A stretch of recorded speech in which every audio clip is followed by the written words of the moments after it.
नमो तस् भगवतो अरहतो सम्मा सम्बुद्धस्स। नमो तस् भगवतो अरहतो सम्मा सम्बुद्धस्स। नमो तस् भगवतो अरहतो सम्मा सम्बुद्धस्स। साथियों, आज हम तथागत के धम्म में उपदेशित रतन सूत्र पर चर्चा करने वाले हैं। और रतन का अर्थ होता है, शाब्दिक जो अर्थ होता है, रत्न या आभूषण। और तथागत के धम्म के अंदर में बुद्ध, धम्म एवं संघ को रत्न कहा गया है, त्रिरत्न। और इस सूत्र के अंदर 18 गाथाओं के अंतर्गत तीनों रत्नों की विशेषता बताई गई है, तथा यह भी कहा गया है कि किसी प्रकार के अमंगल को दूर करने हेतु यदि सम्यक रूप से अर्थात सही रूप से इस सूत्र का पाठ किया जाए तो विघ्न अवश्य ही दूर होगा।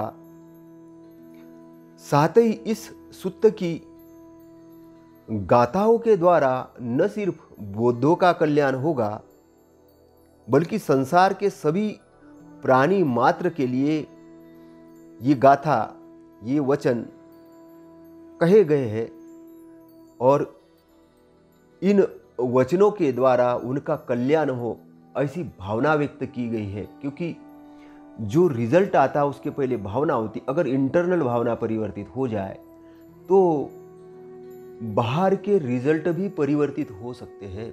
और ये चित्त की जो अच्छी दशा, अच्छी स्थिति में लाने के लिए ये रतन सूत्र है। तो हम ज़्यादा समय न लेते हुए हम आपसे चर्चा करने वाले हैं रतन सूत्र पर। तो इसका हिंदी, पाली और उसका विस्तृत विवरण मैं आपके समक्ष रखने वाला हूँ। कृपया आप मेरे द्वारा कही गई बातों को ध्यान देकर सुनेंगे, ऐसा मैं आपसे निवेदन करता हूँ। तो गाथा नंबर 1 है, यानी द भूतानि समागतानि भूमानि वा यानी व अंतलिखे सब्बेव भूता सुमना भवन्तु अथोपि सक्कच्च सुनन्तु भासित। तो गाथा नंबर 1 में क्या कहा गया है? गाथा नंबर 1 के अंदर में ये कहा गया है कि इस समय पृथ्वी पर या अंतरिक्ष में जितने भी, भूत का मतलब होता है प्राणी, जितने भी प्राणी उपस्थित है वे सभी प्रसन्न हो और हमारे इस कथन को ध्यान से सुने। तो सबसे पहले प्रसन्नता निर्माण करने के लिए कहा गया है कि प्रसन्न हो जाओ, आप लोग प्रसन्न हो जाओ। पहला तो मन को प्रसन्न करो, है ना। जितने भी प्राणी हैं भूतल के या अंतरिक्ष में, ये सब प्रसन्न हो जाए। मतलब एक वाइब्रेशन जो भेजी जा रही है, जो तरंगे जो भेजी जा रही है, वो प्रसन्नता की, प्रसन्नता निर्माण करने के लिए। तो जो सुन रहे हैं वो प्रसन्नता निर्माण करे अपने अंदर, और जिन्होंने प्रसन्नता निर्माण की है वो सब चारों तरफ प्रसन्न होए। तो ये कथन को ध्यानपूर्वक सुने। आगे कहा गया है, तस्मा ही भूता निशा में सब्बे मेत करोथो मानुषिया पजाय दीवा चरत्तो चहरंती ये बलि तस्मा हिने रखत अपमत्ता। इसलिए सब भूत यानी सब प्राणी दत्तचित्त हो और मनुष्य मात्र के प्रति जिनसे कि वे दिन रात बलि लेते हैं मैत्री करे और अप्रमत्त हो उनकी रक्षा करे। इसलिए सब प्राणी दंत चित्त मतलब शांत चित्त हो जाए, क्योंकि कोई भी प्राणी जब शांत चित्त नहीं होता, उसका चित्त जब डावाडोल होता है, तभी वो किसी अपराधित गलत घटना को करता है। तो इसलिए दंत चित्त हो जाए मतलब शांत हो जाए, चित्त को कंट्रोल कर ले, चित्त पर लगाम लगा ले, चित्त को थाम ले, चित्त को अनुशासित कर ले, डिसिप्लिन कर ले। ये बात कहेगी कि दंत चित्त हो और मनुष्य मात्र के प्रति, मनुष्य मात्र जो है, मनुष्य मात्र के प्रति जिनसे कि दिन रात बलि लेते हैं मैत्री करे और अप्रमत्त हो उनकी रक्षा करे। दिन रात बलि लेते हैं, तो उस समय आज से 2000 साल पहले तथागत के वचन है, उस वक्त प्राणी मात्र की हत्या करना एक बहुत बड़ा प्रचलन था और राजा शिकार पे जाके बहुत सारे निरपराध प्राणी की शिकार करते थे।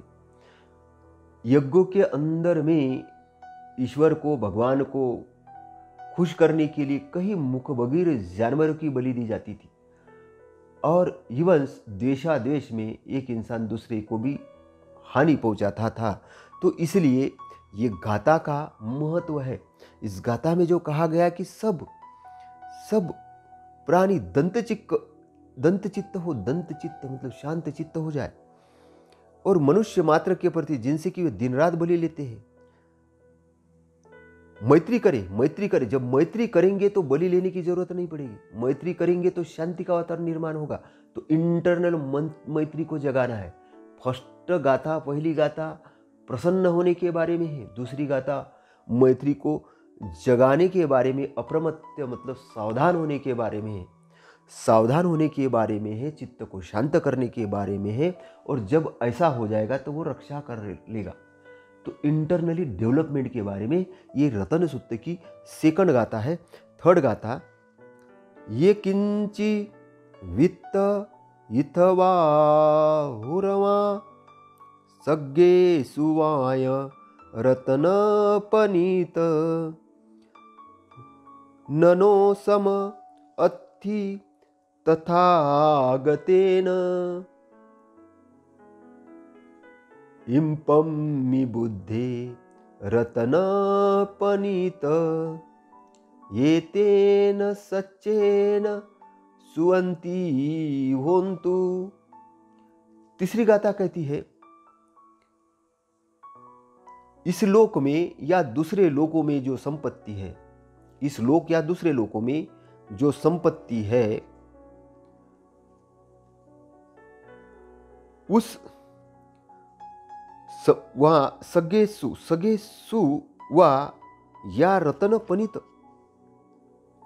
तो सगेसु का मतलब यहां सद्गुणों से युक्त जो रत्न है, उनमें कोई भी तथागत के समान, उसमें कोई भी तथागत के समान, तथागत मतलब कि जो जैसा बोलता है, वैसा सोचता है, वैसा करता है, तो तथागत सम्यक संबुद्ध को कहा गया है। तथागत सम्यक संबुद्ध को कहा गया है। तो समान श्रेष्ठ कोई रत्न नहीं है। तो बुद्ध वह श्रेष्ठ रत्न है। बुद्ध में वह श्रेष्ठ रत्न है। इस सत्य भाषण से, वाणी से कल्याण हो, आपका कल्याण हो। तो रत्न तो बहुत सारे हैं, संपत्तियां बहुत सारी है, रत्न बहुत सारे हैं, बहुत सारा ब्रह्मांड के अंदर अच्छा ही है, लेकिन तथागत के समान रत्न नहीं है। क्यों? क्योंकि तथागत ने मार्ग प्रशस्त किया है। मार्ग प्रशस्त किया है दुख मुक्ति का। तथागत ने धम्म दिया, मुक्ति का रास्ता दिया। तथागत अरहत सम्यक संबुद्ध है, बहुत बड़ा लेवल है। उनके पहले ऐसा कोई हुआ नहीं, उनके बाद में अभी तक कोई हुआ नहीं उस लेवल का व्यक्ति, उस लेवल का महापुरुष। तो तथागत बहुत बड़ी संपत्ति है, उस संपत्ति को जानना है। संपत्ति हमारे पास बहुत हो सकती है, बहुत सारा ज्ञान हो सकता है, बहुत सारी चीज़ें, लेकिन तथागत हमारे लिए बड़ी संपत्ति। क्यों? कौन सी संपत्ति है? क्योंकि तथागत ने मार्ग प्रशस्त किया है, रास्ता दिखाया है। तो ये बहुत बड़ी संपत्ति है। क्षय विराग अमतपनीत यद् जग्गा शक्य मुनि समाहितो न तेन धम्मेन समन्ति किच्चि इदम्मि धम्मे रतनपनीत ये तेन सच्चेन सुवन्ति होतु। तो जिन्होंने क्षय यानी विराग को खत्म किया है, अपने वासनाओं को खत्म किया है, और अमृत पनित यानी अमृत के समान, अमृत पनित शाक्य मुनि ने जो निब्बान है, अमृत पनित जो निब्बान है, शाक्य मुनि ने समाधिस्थ होकर प्राप्त किया, समाधिस्थ होकर प्राप्त किया है। तो उस धम्म की तुलना में दूसरा नहीं, इस सत्य वचन से कल्याण हो, इस सत्य वचन से कल्याण हो।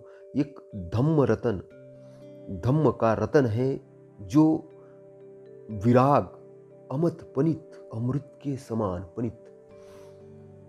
कौन सा एरिया अमृत के समान? वो निब्बान का एरिया।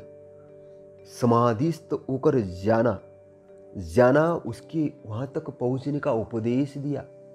समाधिस्थ होकर मत चित्त को एकाग्र करके सम्यक समाधि के माध्यम से सही रास्ते में जाकर, तो वो जो जाने का रास्ता है, दुख से मुक्ति का रास्ता है, जो उपदेश है तथागत का, उस धम्म की तुलना में दूसरा कुछ भी नहीं है। दुनिया के अंदर वो धम्म जो है उसकी तुलना में दूसरा कुछ भी नहीं है। इस सत्य वचन से आपका कल्याण हो, मंगल हो। आगे 5वां सूत्र है, ये बुद्ध सेठो परिवन्नीय शुचि समाधि मानसरिकत्यमाहु समाधिनातेन सनो न विज्जति इदम्पि धम्मे रतनपनीत ये तेन सच्चेन सुवन्ति होन्तु। तो परम श्रेष्ठ बुद्ध ने उस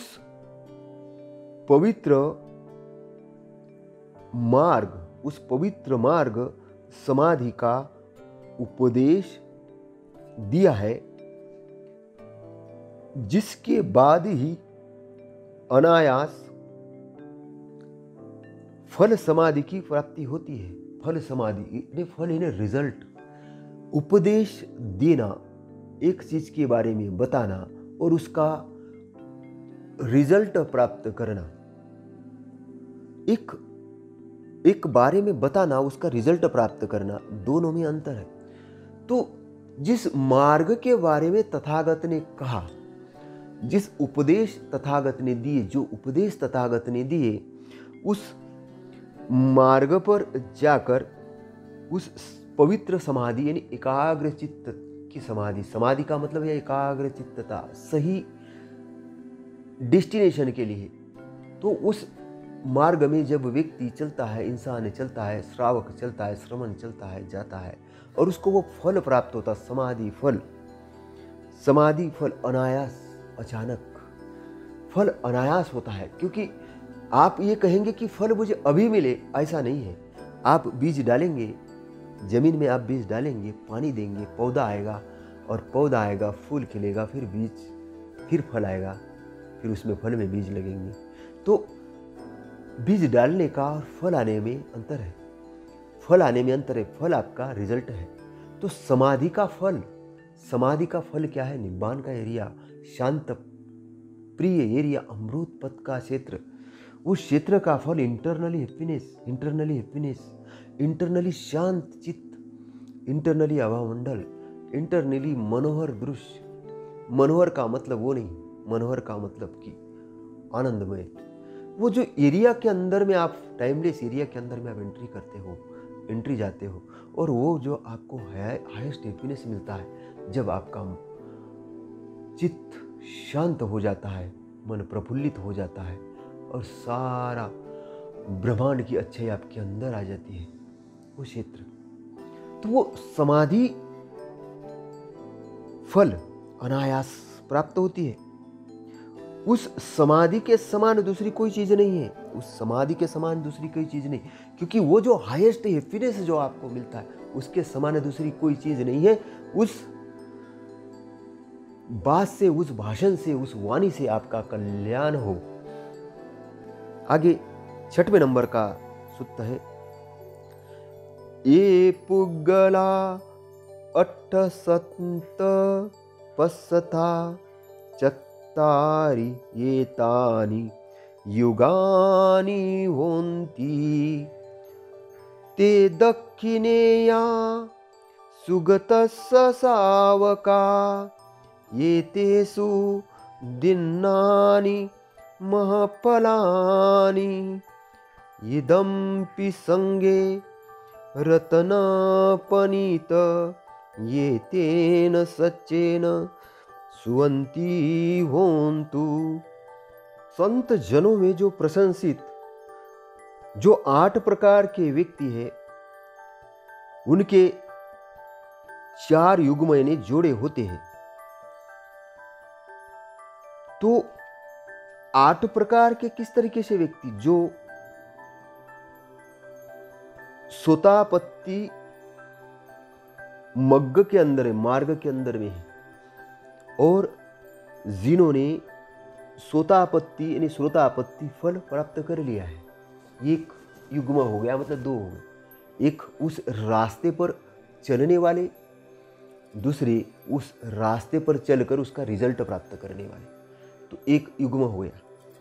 दूसरा है सकदागामी मग्ग यानी साक्रदागामी मार्ग पर चलने वाले और सक्रादागामी मार्ग का फल प्राप्त करने वाले, ये एक युग्म हो गया, 2 हो गए। अनागामी मार्ग पर चलने वाले और अनागामी मार्ग का फल प्राप्त करने वाले, अरहत मार्ग पर चलने वाले और अरहत मार्ग का फल प्राप्त करने वाले। तो इस प्रकार से कुल 4 जोड़े, 4 के 2-2, तो इस प्रकार से 8, इस प्रकार से 8। तो 8 प्रकार के व्यक्ति, जो 8 प्रकार के व्यक्ति, इनके 4 युग्म जोड़े होते हैं, 4 युग्म। तो ये जो बुद्ध के शिष्य दक्षिणा देने योग्य है, दक्षिणा यानी दान देने के योग्य है, उनके दिए गए दान का महान फल प्राप्त होता है। संघ में यह भी उत्तम रत्न है, इस भाषण से, इस वाणी से कल्याण हो, इस भाषण से, इस वाणी से आपका कल्याण हो। 7वां, ये सुपयुक्ता मनसा दल्लेन निकामिनो गौतम शासनमि, ते पतिपत्ता अमत विगह्य लद्धा मुग्धा निबुन्ति भुज्यमाया, इदम्पि संगे रत्नपनीत, ये तेन सच्चेन सुवंती होन्तु। जो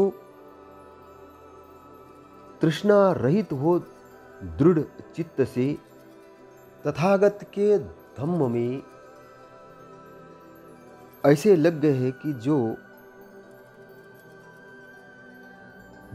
निष्काम तरीके से, निष्काम यानी उनका जो मैत्री भाव है, उनका जो कर्म है वो निष्काम तरीके से करते हैं।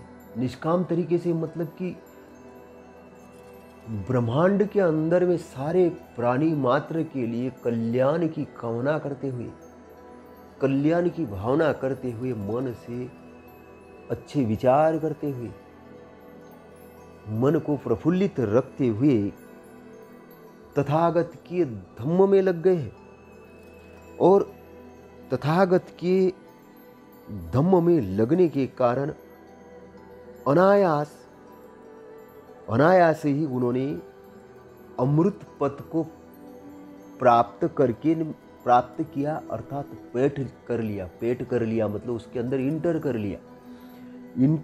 और इंटर करने के बाद में विमुक्ति रस का आस्वाद कर रहे हैं। विमुक्ति जो रस है उसका आस्वाद कर रहे हैं और आस्वाद करके आनंदित हो रहे हैं। आस्वाद करके वे आनंदित हो रहे हैं। तो इस सत्य वचन से, क्योंकि संघ के अंदर में ये उत्तम रत्न है, इस सत्य वचन से, इस सत्य भाषण से आपका कल्याण हो, आपका कल्याण हो। तो आगे हम देखेंगे, यथिंदखिलो पठविसितो सिया चतुर्विवाते हि असंभकंपियो तथुपम सपुरिस वदामि यो आर्य सच्चानि अवेच पश्यति इदम्पि संगे रतनं पनीत ये तेन सच्चेन सुवंती होन्तु। जैसे जमीन में गड़ा इंद्रखील चारों ओर की हवाओं में पड़कर भी अचल रहता है। शत्रु के आक्रमण को रोकने के लिए नगर द्वार पर स्थित दृढ़ विशाल एक लोह का स्तंभ होता था, उसको इंद्रखील कहा जाता है ना। तो वह इंद्रखील चारों ओर की हवाओं में पड़कर भी अचल रहता है। उसी तरह रहने वाले को मैं सत्पुरुष कहता हूँ, उसी तरह स्थिर रहने वालों को मैं सत्पुरुष कहता हूँ।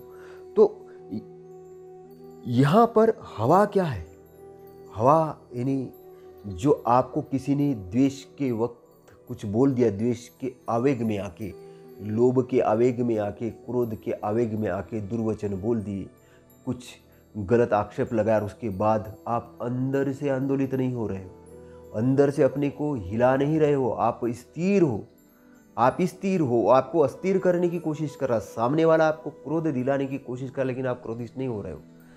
सामने वाला आप पर दोषारोपण लगा रहा, लेकिन आप जानते हो कि आप सत्य के रास्ते पे हो, तो आप उसके दोष अपने अंदर नहीं ले रहे हो। तो चारों ओर की जो हवाएं हैं, तो चारों ओर के आने वाले वचन हैं, उन वचनों के बाद में भी आप अंदर से अकंपित रहते हो।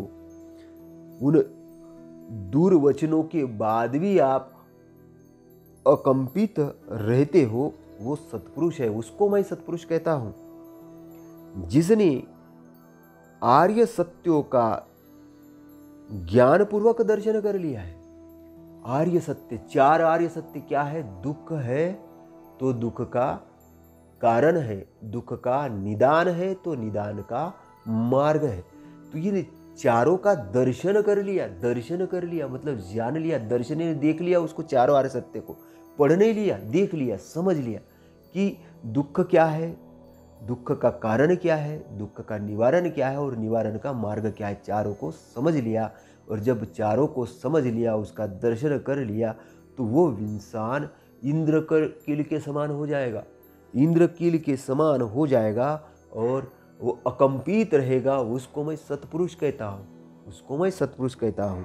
तो इस कल्याण वचन से मंगल हो, इस कल्याण वचन से आपका मंगल हो।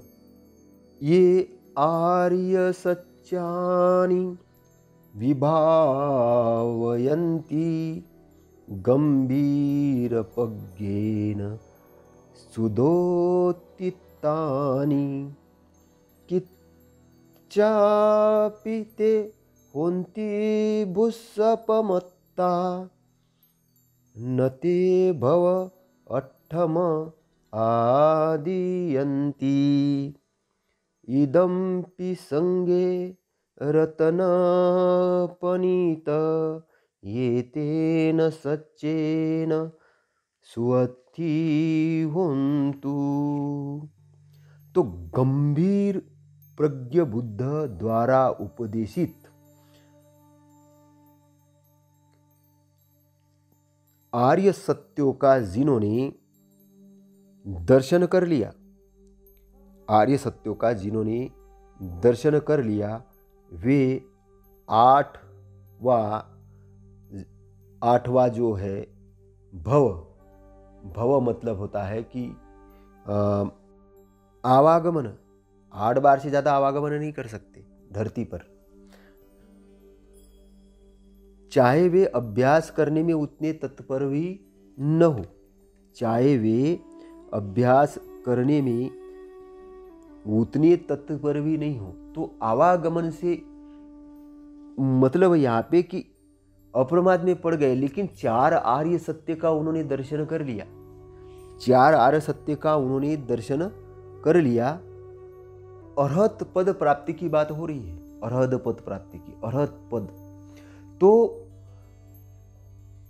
इसमें विश्लेषण के लिए बहुत कुछ है, लेकिन महत्वपूर्ण तथागत के वचन ये कहते हैं कि तथागत के द्वारा जो गंभीर प्रज्ञ बुद्ध यानी प्रज्ञा, जिन्होंने बहुत अच्छी जिनकी प्रज्ञा है, उनके उपदिष्ट आर्य सत्यों का जिन्होंने दर्शन कर लिया, वे भव बंधनों में 8 बार से ज्यादा नहीं पड़ सकते हैं।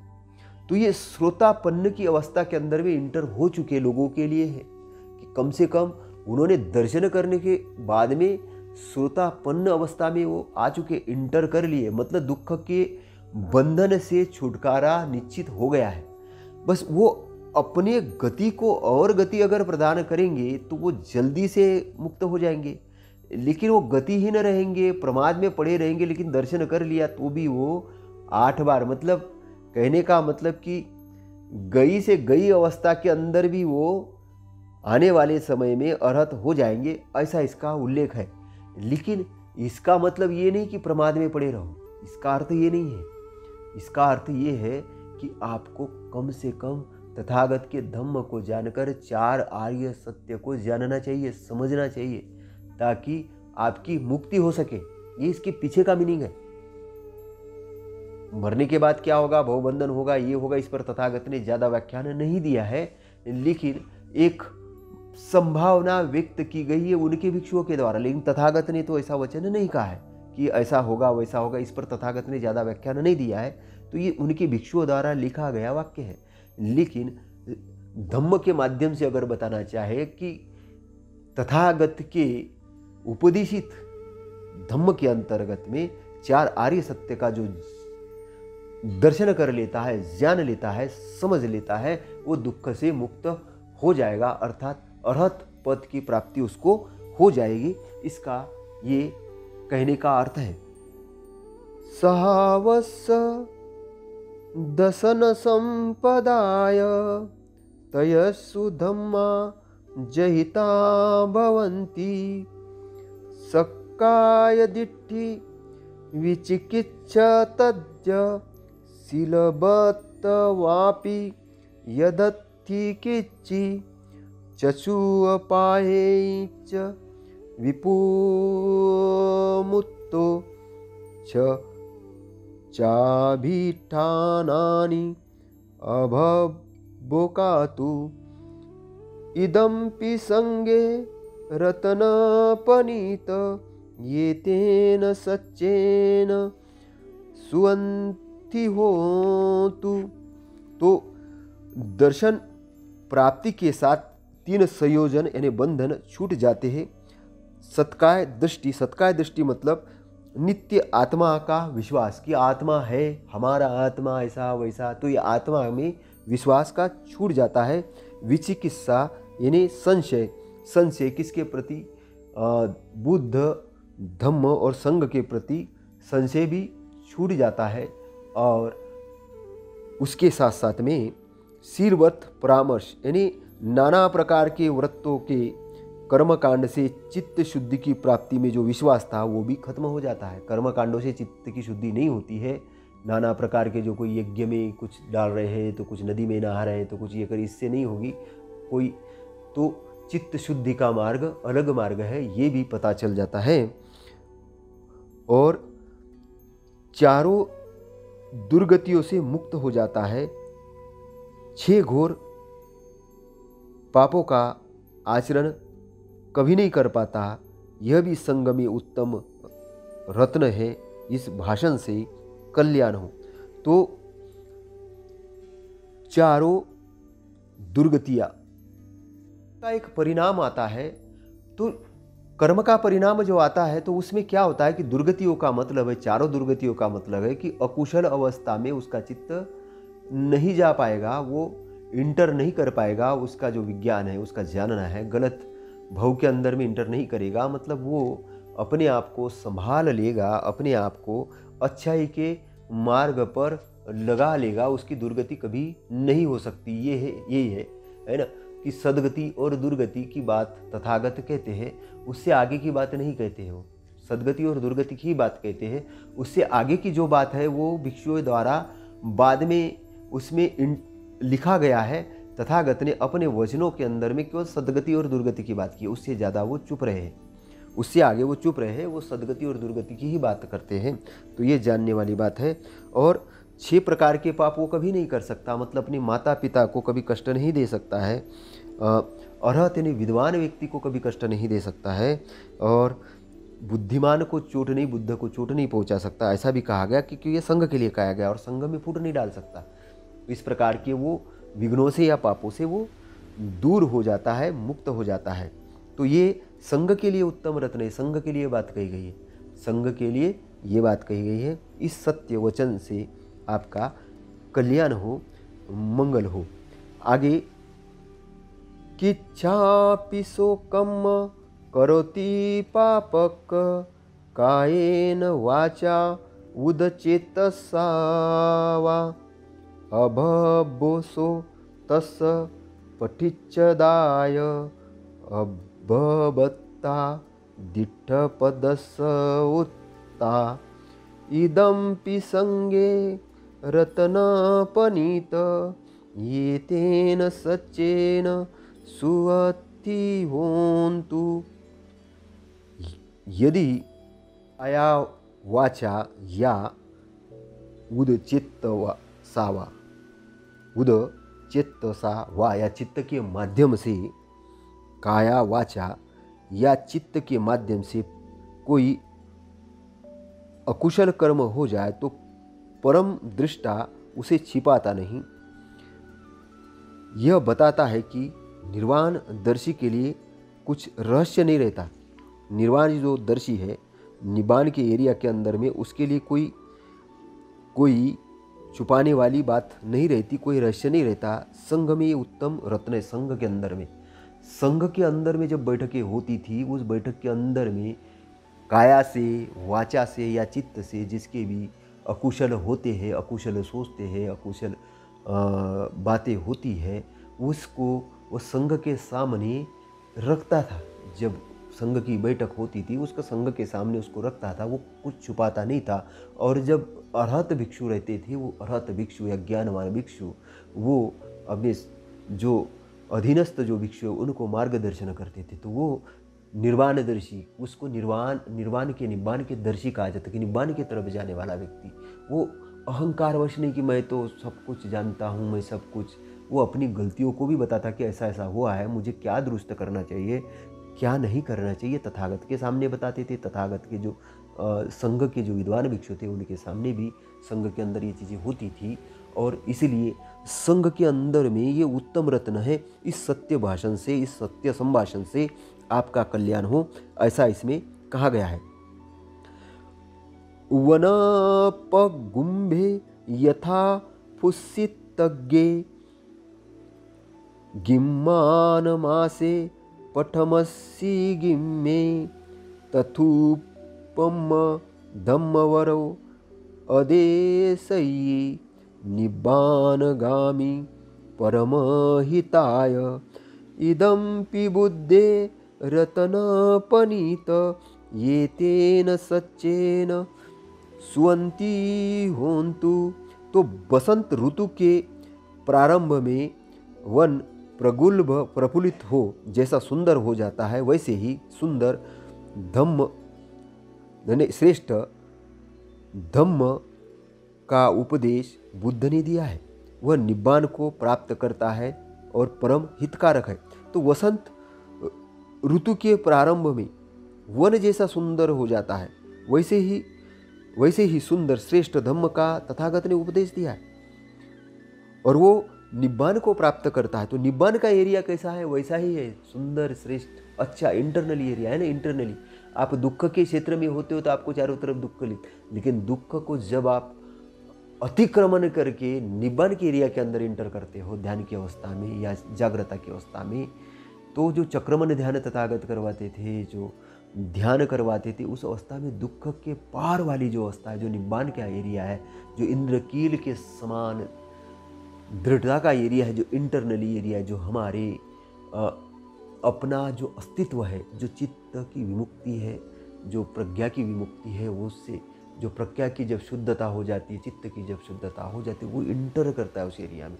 तो कैसा कि बसंत ऋतु के प्राप्ति में जो सुंदर वन, सुंदर मनमोहन करने वाला जो वन है, उस प्रकार का जो एरिया है, जो निब्बान का एरिया है, उसको प्राप्त करता है, उसका दर्शन करता है ये।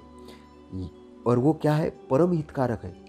तो परम हितकारक है, तो इस कल्याण वचन से, इस कल्याण बातों से आपका कल्याण हो। आगे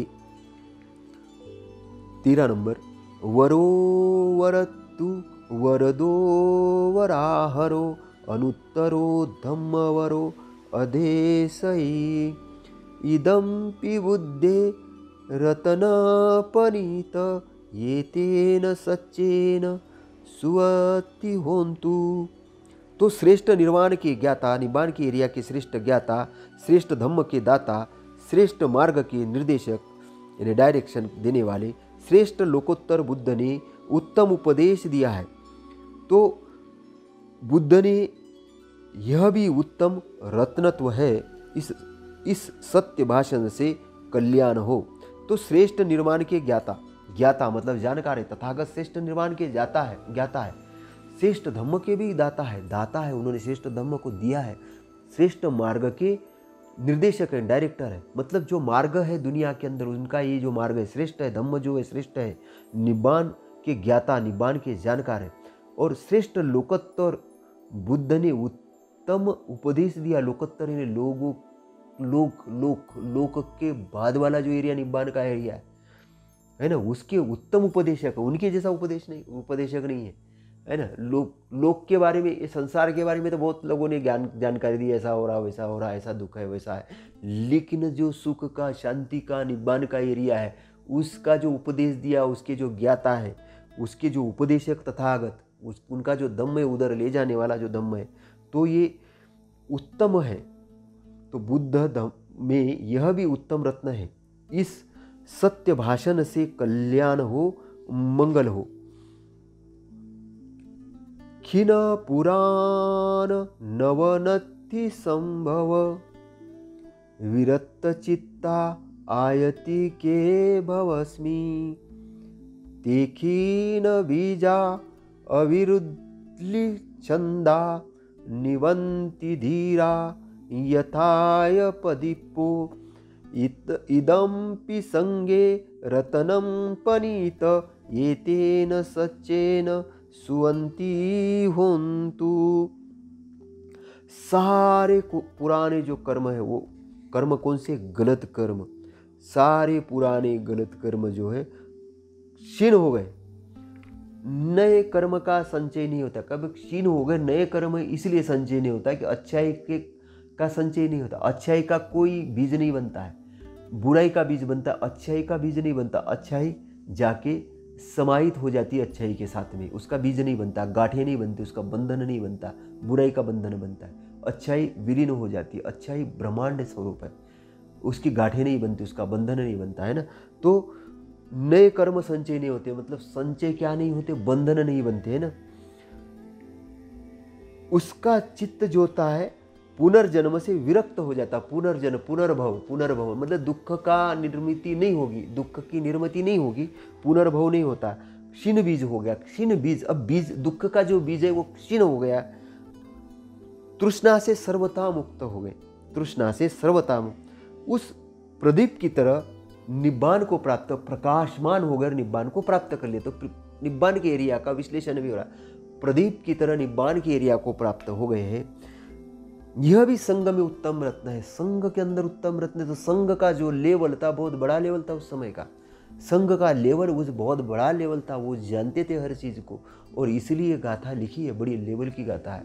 तो ये भी संघ के अंदर उत्तम रत्न है। आज भी संघ को उस लेवल का निर्माण करने की जरूरत है, उस संघ को जानने की जरूरत है, वैसे संघ को निर्माण करने की जरूरत है, उस प्रकार से संघ को प्रशिक्षित करने की जरूरत है। तो इस सत्य वचन से, भाषण से कल्याण हो। आगे 15वां, यानी भूतानि समागतानि भूमानि वा यानि न अतलिख्ये तथागत देव मनुष्य पूजित बुद्धं नमस्साम सुवन्ति होन्तु। यहाँ हम जितने भी जीव उपस्थित है, पृथ्वी पर रहने वाले अथवा अंतरिक्ष पर, देव मनुष्य बुद्ध को नमस्कार करते। देव का मतलब राजा होता था जो, तो देव और मनुष्य बुद्ध को नमस्कार करते हैं। इस सत्य वचन से कल्याण हो। यानी भूतानि समागतानि भूमानि वा यानि व अंतरिक्षे तथागत देव मनुष्य पूजित धम्म नमस्साम सुवन्ति होन्तु। तो यहाँ पर जितने भी जीव उपस्थित है, पृथ्वी पर रहने वाले अथवा अंतरिक्ष में, देव मनुष्य तथागत बुद्ध के धम्म को नमस्कार करते। इस सत्य वचन से कल्याण हो। यानी भूतानि समागतानि भूमानि वा यानि व अंतरिक्षे तथागत देव मनुष्य पूजित संघ नमस्साम सुवत्ति होन्तु। तो यहाँ पर जितने भी जीव उपस्थित है, पृथ्वी पर रहने वाले अथवा अंतरिक्ष पर, देव मनुष्य तथागत बुद्ध के संघ को नमस्कार करते हैं। इस सत्य वचन से कल्याण हो। तो रतन सुत्त, निर्दिष्ट रतन सुत्त को हम यहीं समाप्त करते हैं। आपका मंगल हो, कल्याण हो, आप सहपरिवार सह आनंदित रहे, आपकी संपूर्ण दुख से मुक्ति हो, आपका ऐश्वर्य और आप निरोगी हो, ईश्वर के साथ में आप जीवन जिए, आनंद का जीवन जिए, धनधान्य से आपकी वृद्धि हो, आपके उद्योगों की वृद्धि हो, आप राजनीतिक क्षेत्र में आगे बढ़े, आप व्यवसायिक क्षेत्र में आगे बढ़े, शैक्षणिक क्षेत्र में आगे बढ़े, आप विद्वान हो, आप चारों तरफ अच्छाई का, आनंद का वातावरण फैलाने में अपनी भूमिका अदा करें। इसी मंगल कामना के साथ नमो बुद्धाय, नमो धम्माय, नमो संघाय। साधु साधु साधु।